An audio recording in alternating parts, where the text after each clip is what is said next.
আসসালামু আলাইকুম। আশা করছি সবাই ভালো আছেন। জীবনের পরিক্রমায় আমাদের দুজনের ঠাঁই এখন সুদূর আমেরিকার নিউ ইয়র্ক শহরে।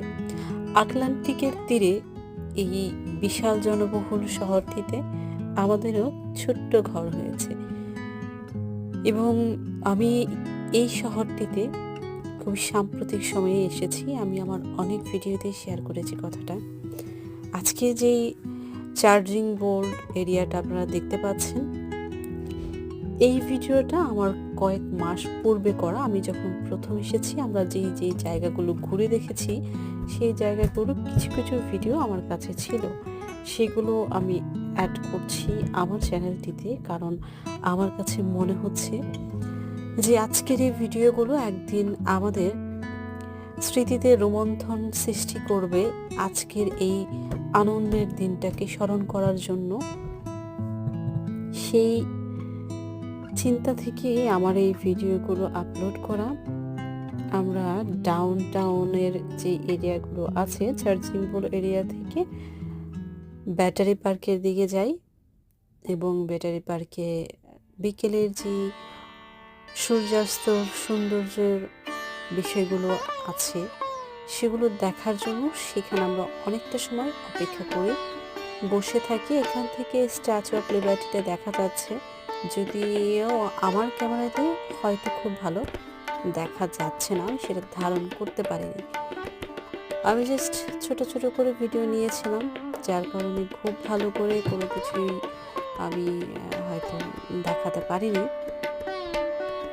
আমরা এই এরিয়াটা দুজনে পায়ে হেঁটে দেখি বসেছিলাম। আমরা অনেকক্ষণ দীর্ঘক্ষণ দুজনে একসাথে বসে এই জায়গার সৌন্দর্য উপভোগ করছিলাম, পানির শব্দ নিচ্ছিলাম প্রাণ ভরে। আমরা এখান থেকে কাছে একটা মল ছিল, যদিও আমি মলের কোনো ভিডিও নিইনি। পাশাপাশি আমাদের যেই টুইন টাওয়ার ধ্বংসাবশের যে জায়গাটা ছিল, সেটা একটা মেমোরিয়াল স্থাপনা তৈরি করে তারা এটা স্মৃতির একটা জায়গা তৈরি করে রেখেছে। সেই জায়গাটা আমরা ঘুরে দেখি। ঘোরার সময় আমি দেখেছি অনেকেই এখানে দাঁড়িয়ে অশ্রু ফেলছে, অনেকে শ্রদ্ধা জানাচ্ছে ফুল দিয়ে। আমরা ঘুরে ঘুরে এরিয়াটা দেখি। আর এই এরিয়াটা থেকে বেরিয়ে সামনে ওয়ার্ল্ড ট্রেড সেন্টারটা আছে, পাখির ডানার মতো উড়ে আছে সেন্টারটি, হোয়াইট কালারের। আমরা এই এরিয়াটা ঘুরি। এই এরিয়াটাতে আমরা বেশ অনেকটা সময়ই ছিলাম। বাচ্চারা বেশ মজা পাচ্ছিল এখানে ঘুরে, আমি দেখতে পাচ্ছিলাম। কাছাকাছি হওয়াতে সবগুলো জায়গায় খুবই কাছাকাছি, পায়ে হেঁটেই দেখা যাবে। ব্যাটারি পার্ক হয়ে আপনি এদিকটাতে ঘুরতে আসলে খুব বেশি ডিফারেন্স না, জায়গাগুলো খুব ডিস্টেন্স বেশি না এবং খুব কম সময়ের মধ্যেই ঘোরা যাবে। আমরা এখানে একটু খাওয়া দাওয়া করি, কারণ অনেকটা সময় যেহেতু আমরা সিটিতে ছিলাম তখন, এবং হাঁটাহাঁটি করি। পাশে আমরা একটা দোকান পেয়ে যাই যেখানে একটু চিপে খেতে পারি, যদিও অন্য জায়গা থেকে নিউ ইয়র্কের সব কিছুর দামই বেশি, অনেকেই জানবেন বিষয়টা।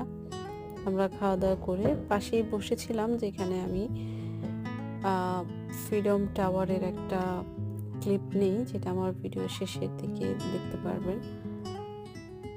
এবং এখান থেকেই আমরা ট্রেনে করে বাসায় ফিরে আসি। আমার এই ভিডিওটা আশা করছি আপনাদের ভালো লেগেছে। সবাইকে ধন্যবাদ আমার ভিডিওটা ধৈর্য সহকারে দেখার জন্য। শেষ পর্যন্ত দেখবেন। আমি যে জায়গাগুলো দেখেছি, আপনাদের কোনো এক্সপিরিয়েন্স থাকলে আমার সাথে শেয়ার করতে পারেন কমেন্টসে। সবাই ভালো থাকবেন। আল্লাহ হাফেজ।